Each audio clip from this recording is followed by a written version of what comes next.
Hello future bureaucrats. आप सभी अच्छे होंगे, आप सबका प्रीलिम्स भी अच्छा ही गया होगा। तो जितने भी फ्यूचर ब्यूरोक्रेट्स हैं उनको मेरे तरफ से शाबाशी और बधाई सब कुछ कि आपने इतनी टफ बैटल ले ली है। ठीक है, तो सारी फोर्सेस जो है आपके साथ रहे। तो चलो डिस्कस करते हैं कि आज के सेशन का एजेंडा क्या है। तो सबसे पहले तो कट ऑफ कितना जाएगा, सबसे खतरनाक सवाल यही आजकल चल रहा है कि कट ऑफ कितना जाएगा। सब लोग कट ऑफ बताने पे के पीछे लगे हुए हैं। ये एक तरह का आपके चुनाव के पहले का एग्जिट पोल है, तो ज़्यादा सीरियसली इसको ना लें। मैं थोड़ा एनालिटिकल वे में आपको बताऊंगा कि कट ऑफ कैसे डिसाइड होता है, क्या होना चाहिए। ठीक है, दूसरा बात है कि किसको मेंस की तैयारी करनी चाहिए। मैं मेंस 2024 की बात कर रहा हूँ। ठीक है, और आने वाले 15 दिन में स्ट्रेटेजी क्या होना चाहिए जो मेंस 2024 में अपीयर होने वाले हैं कट ऑफ के हिसाब से। ठीक है, तो पहले सबसे पहले आप ये जानिए, कट ऑफ को बताने से पहले मैं एक चीज बताऊंगा। देखो अभी ना मार्केट में दो प्लेयर हैं जिनको मैं बियर और बुल कहूंगा। ठीक है, एक वो वाला है ना जिनको अपना मेंस का कोर्स बेचना है, एक वो प्लेयर है। दूसरे प्लेयर वो है ना जिनको अपना जीएस का फाउंडेशन बेचना है। ठीक है, तो जिनको अपना जीएस का फाउंडेशन बेचना है ना, आप जाके देखो वो कट ऑफ बोलेंगे कि 100 प्लस कट ऑफ जा रहा है, अब ज्यादा से ज्यादा कट ऑफ जा रहा है। वो ना जानबूझ के दिखाना चाहेंगे कि उनके कंटेंट से सबसे ज्यादा क्वेश्चन आया तो कट ऑफ जो है इतना ऊपर जाने वाला है।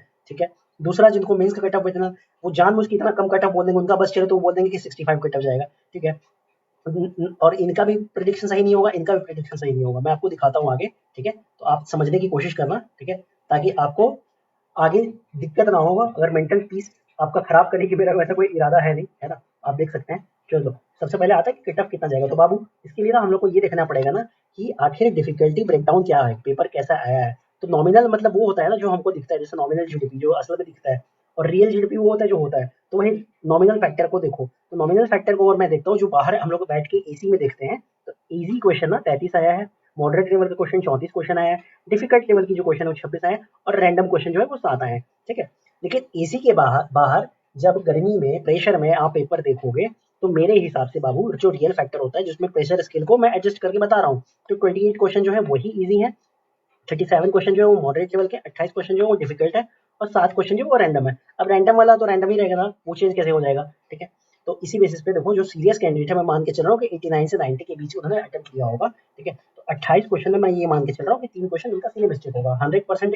एक्यूरेसी के साथ कोई भी इजी क्वेश्चन को अटेम्प्ट नहीं करता है। ठीक है, प्रैक्टिकल बात करते हैं। तो 25 क्वेश्चन सही, 3 क्वेश्चन गलत। 37 क्वेश्चन जो मॉडरेट है उसमें मैं मान के चल रहा हूँ कि 50% की एक्यूरेसी आपकी ठीक ठाक होती है, अच्छी एक्यूरेसी होती है 50%। ठीक है, यहाँ पर 70% कुछ कुछ लोग का चला जाता है, तो वो लोग आउटलायर होते हैं। मैं एवरेज की बात कर रहा हूँ, तो 50% के आसपास एक्यूरेसी जाती है। ठीक है, तो 18 क्वेश्चन आपका सही होगा, 19 क्वेश्चन आपका गलत होगा। 28 क्वेश्चन में जो डिफिकल्ट है मैं मान के चल रहा हूँ कि 6 से 7 सवाल आप छोड़ेंगे, तो उसमें 30% की आपकी एक्यूरेसी रहती है। तो 10 क्वेश्चन आपके सही हुए, 12 क्वेश्चन आपके गलत हुए। 7 क्वेश्चन जो रैंडम है ना, इसकी कोई प्रोबेबिलिटी नहीं होती कि रैंडम का क्या प्रोबेबिलिटी होता है, कुछ कोई ऐसा प्रोबेबिलिटी नहीं होता है, सही भी हो सकता है गलत भी हो सकता है। तो मैं ये मान के चल रहा हूँ कि किस्मत आपका थोड़ा बहुत ठीक है।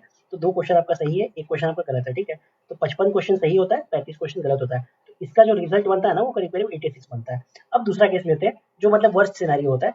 इस आपने ना वो सिली मिस्टेक तो कर दिया, 3 में सिली मिस्टेक कर दिया। 37% जो क्वेश्चन जो आपका मॉडरेट लेवल का है ना, उसमें आपका एक्यूरेसी क्या है 40 का। 28 जो डिफिकल्ट क्वेश्चन है उसमें आपका एक्यूरेसी वही 30% का गया, 7 का वो वही रैंडम रहता है। ठीक है, तो 15, 22, 10, 12, 2 और 1 बनते हैं। ठीक है, तो अगर इसका रिजल्टेंट हम देखें ना, तो 78 जो है वो भी स्कोर बनता है। ठीक है, तो आपका जो कट ऑफ का रेंज होगा, जो इतने भी सीरियस कैंडिडेट होंगे ना वो इसी रेंज में फॉल करेंगे, 78 से लेके 86 के बीच में। अब आते हैं थोड़ा आगे, सर्वे मैंने टेलीग्राम से उठाया है। ठीक है, तो देखो आप प्रीलिम्स का कैसा किया गया, तो इसमें करीब करीब 700 लोग, हो सकता है अभी बढ़ के वो 1000 के आसपास चला गया होगा। ठीक है, तो 700 लोग के आसपास वोट किए। उसमें आप देखो 44% लोग बोल रहे हैं कि उनका एवरेज पेपर गया है। पुअर और डन एंड डस्टेड वाले लोग तो ऐसे ही खत्म हो जाते हैं। एक्सीलेंट वाले भी आपका आउटलायर होते हैं, तो ये कट ऑफ डिसाइड नहीं करते, कट ऑफ यही लोग डिसाइड करेंगे। ठीक है, जो आपके एवरेज लोग 44। ठीक है, तो कट ऑफ जो है ये लोग डिसाइड करते हैं। मेरे प्रिडिक्शन के हिसाब से जो जनरल कट ऑफ जिसको अनरिजर्व भी बोलते हैं, उसका कट ऑफ जो है 83 प्लस माइनस 1 जा रहा है। ठीक है, मैं क्लियर कट बता रहा हूँ आपको, 83 प्लस माइनस 1 जाएगा। देख के पेपर इजी लग रहा है, लेकिन इतना भी पेपर इजी नहीं है।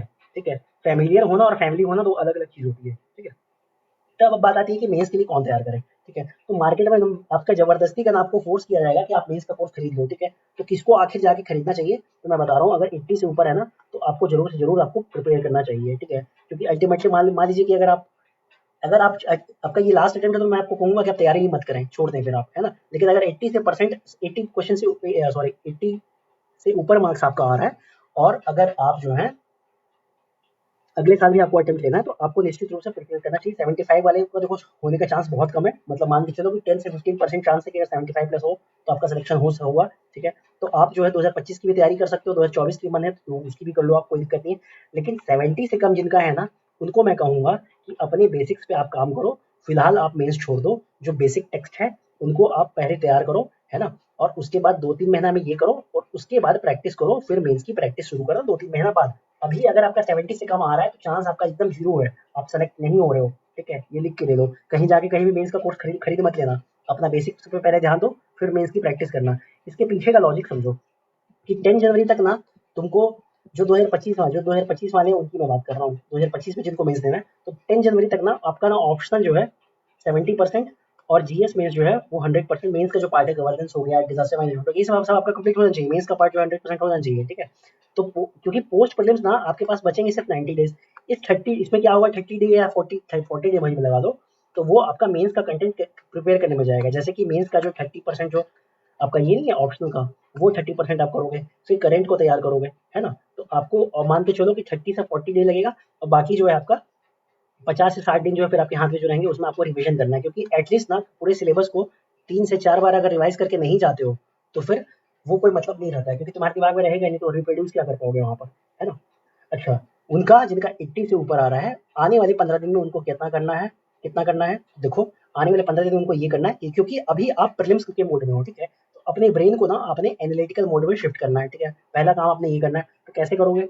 तो पहले ना पीवाईक्यूज जो तो आपके ऑप्शनल के है ना, जिस टॉपिक में आप कंफर्टेबल हो, है ना, उसका करो। वो पेपर 1 भी हो सकता है, पेपर 2 भी हो सकता है। मतलब आने वाले 15 दिन आप ऑप्शनल में प्रिपेयर करो, पीवाईक्यू को सॉल्व करने की कोशिश करो, ठीक है। दिमाग में माइंड मैप बनाओ, चाहे तुमको अगर अगर सिर्फ स्निपेट्स टाइप का भी बनाना है, ठीक है, फर्रा टाइप का भी बनाना है, तो वो भी करके करो। लेकिन किसी तरह से ऑप्शनल को मतलब स्टार्ट शुरू कर दो, ठीक है। इनर्शिया तोड़ो उस चीज़ का जो प्रीलिम्स में जो छूट गया ना तुम्हारा। तो 3 से 4 दिन और 3 से 4 दिन के बाद क्या करना है, कोई वो सब्जेक्ट उठा लेना ना, जीएस 1 का या जीएस 3 का, जिसमें तुम प्रीलिम्स में पहले ही पढ़ चुके हो और साथ-साथ तुम उसमें भी कंफर्टेबल हो, ठीक है। तो उनके पीवाईक्यू जीएस के 2018 से लेकर 2023 के देखना शुरू कर दो, ठीक है। मैं ये रिकमेंड करूँगा ना कि आपने एंशिएंट इंडिया देखना चाहिए, क्योंकि एंशिएंट इंडिया देख लोगे ना तो अब वो आर्ट एंड कल्चर में तुमको हेल्प करेगा।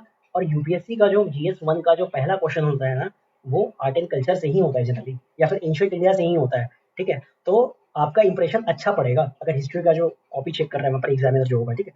तो इस चीज़ को अपने 30 जून 2024 तक करना है।